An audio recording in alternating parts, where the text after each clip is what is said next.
Hello there and welcome back to my Halloween play challenge. This is day number 5. I am back today with the Scarecrow die. Now this is going to be one of the giveaways.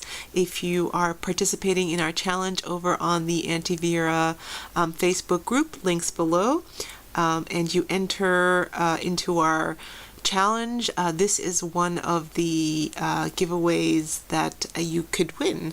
Now this die set comes with 3 different dies. You've got the Scarecrow, a trio of birds, and another one that cuts 5 crows or birds or whatever they want to be. Just showing you there, and I also wanted to show you how amazing this die cuts. Look at this. So I cut it out of black to make it look like a silhouette. I also have this raffia. I picked it up for $1. And I really thought it would be interesting to simulate straw. Now it's variegated in color in that, you know, some of it's yellow, some of it's brown, some of it is colors in between, and I thought it would be amazing to see if it could be used as stuffing. I have also these 2 G45 papers, which I think would be amazing to maybe be shirts on the Scarecrow, because they're always wearing flannels, right? So check or flannel. We'll see how we go. Now I am using watercolor paper here, and I am grabbing my distress inks. I am starting off with antique linen, and I'm just putting down a smooth color, pretty blend it down. Look how fast I go. So next I go with this is iced spruce. I really love that combination of yellow and gray for some reason. I think it looks really amazing. So I'm going around the edges and leaving some yellow on the inside. Then I go back in with the antique linen and just darken it up and blend the edges. Now I'm going in with a little bit of the black soot distress ink because I thought that the gray got lost in the ink. And in the antique linen, sorry, and I wanted to darken it up some more. So here we go. We've got black soot on the outside with gray, with, you know, the ice spruce as well, and then the antique linen. I never did end up using the fossilized amber, which I had there. I sprinkled some water droplets down just to activate the oxides. Now I just wanted to show you, I wanted to have a play with another technique of the same colors. So I'm basically smooshing the stamp pad down onto my mat there, and then I'm dipping, and then I'm spraying with just a mist, and then I'm dipping my paper into it, really messy. And so here comes the ice spruce, and then again with the black soot. So I know it looks messy and you're probably thinking, what in the world? I'm trying to do the same thing here. I'm trying to keep the dark on the outside, spray, and then a quick dab, and then in with the hairdryer. It's really embarrassing. My heat tool broke, so I had to pull out my hairdryer just to finish this project. Now look, when you put it on wet, it looks really, really dark, and you're thinking, oh my goodness, it's horrible. But as it dries, it actually doesn't look too bad. And look now at the result or the effect that you get with this technique. It looks really cool, like really eerie. I'm going to put them side by side now. Look how different they are. One is more blended and one is more like haphazard. But here comes the Scarecrow silhouette now. Look how amazing it's going to look when I put it down. That looks really eerie. And that looks so creepy. I love how it turned out. Looks like the yellow sun is being like crowded by like a huge storm or darkness or cloud. Oh, scary. So anyway, so let's work with this first one. So I've got some green cardstock here, which I cut out. And I'm putting it down there to be like the grass growing around the Scarecrow.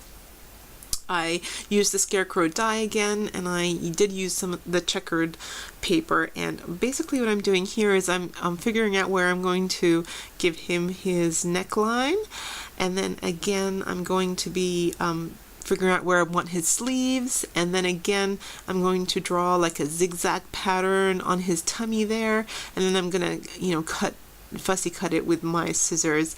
And I love this like crisscross kind of zigzag pattern. It looks really tattered. Looks really cool. I really enjoyed doing this. I'm just erasing the lines here on the black die cut. Now I've got my raffia and I'm cutting like little, like maybe that's 1 inch. And this is the first time I did it, so I was fussing about with it and I figured out a better way to do it. So I put 3D tape so you could kind of prop it up on top of the Scarecrow and have the straw or the raffia peeking out from the belly, from around the neckline and around the sleeves. So I'm basically just just trying to get it onto that foam tape, and you can see there how it's looking. I'm squeezing some PVA glue down, and I'm just going to adhere the Scarecrow down now, and then the grass goes down as well. And actually I found a better way of doing this, and I'll show you in the second card that I do. So I'm now going in with my just trying to stuff in some more straw, and I'm also like nipping at the raffia on the edges to make it look more tattered and like he's been weathered by the outdoors. Did the same with his hat here. I put straw all around here and there, no pattern, just wanted it to look like it had been there for ages and beaten down by wind and rain and so forth.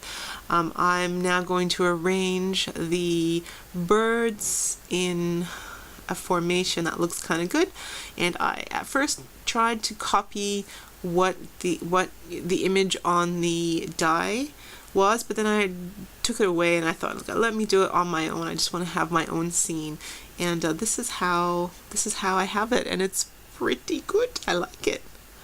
I am now going in to stuff some raffia in between the black and the green.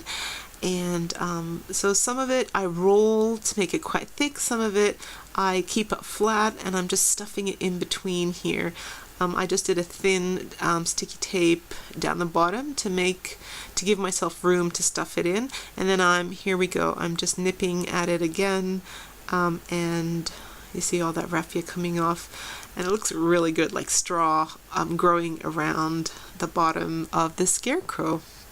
I've got this Tim Holtz Halloween stickers, and I chose one that says watching and waiting.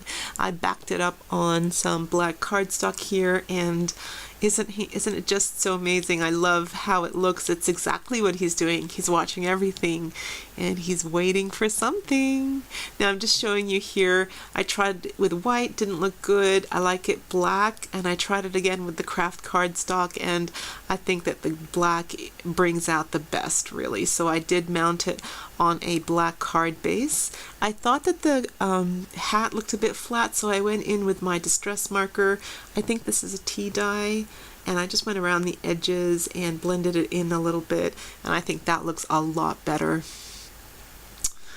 I'm so happy with this card. It is so my favorite so far. I keep saying that, but I love it. Now look how I put the other background next to it. You think, oh my goodness, what is this mess? But really, if you have a scene in mind, this is exactly what I wanted. When you put the Scarecrow silhouette in the background there, in the foreground, the background looks like very ominous, actually, to tell you the truth. So let's work on this scene again. So what I'm doing this time, and I like I said earlier, I kind of figured out how to do it better. So I put double-sided sticky tape along the bottom of the Scarecrow.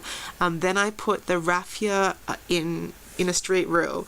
Then what I did was I nipped into each of the raffia so that it was little and haphazard and like really fringed. Basically, that's what I did. I fringed it. And then what I did was add the green on top of there, like a sandwich, and this, I used 3D foam tape as well, and I think that this is a better way to do it. So if you're inspired by this method, do this second method rather than stuffing it in like I did the first time. I'm now sticking the Scarecrow down with double-sided sticky tape, and yeah, he's going into the card. So this is going to be his scene. Poor guy, there's a storm coming and he's not happy. So just fringing my raffia some more. Going in with the birds now, and the birds are flying off because something bad's coming. You can see it. And I'm about to put in the sentiment now, and I'm going to distress the edges on this one, making it look really roughed up by the weather. This sentiment is called, or says, "Do leave me alone." And I thought I was going to put it on a white card base, but I decided to just not have a border and just have it the scene there. And look at these two cards. I love them so much. They're both so different. I don't know, which one do you like better, the left or the right? Now I hope you're enjoying this challenge. Go ahead to the Facebook group and do something with maybe a scarecrow. Or you could also try a yellow and gray or black background and see if you enjoy that color scheme as much as I did. I am just about to put up some pictures here for you just to have a look. Love that raffia. Have you ever played with raffia in your crafting? I haven't before, and I'm so glad that I did. Thank you so much for joining me, everybody. I'm really enjoying this little Halloween challenge, and I hope you are too. Don't forget to like and subscribe, and definitely thank you so much for your support. I really, really enjoy all your comments and all the funny things that you come up with on the Facebook group. We share a lot over there, and it's definitely one of the highlights of my day. Have a great day, everybody. Thank you so much. Bye.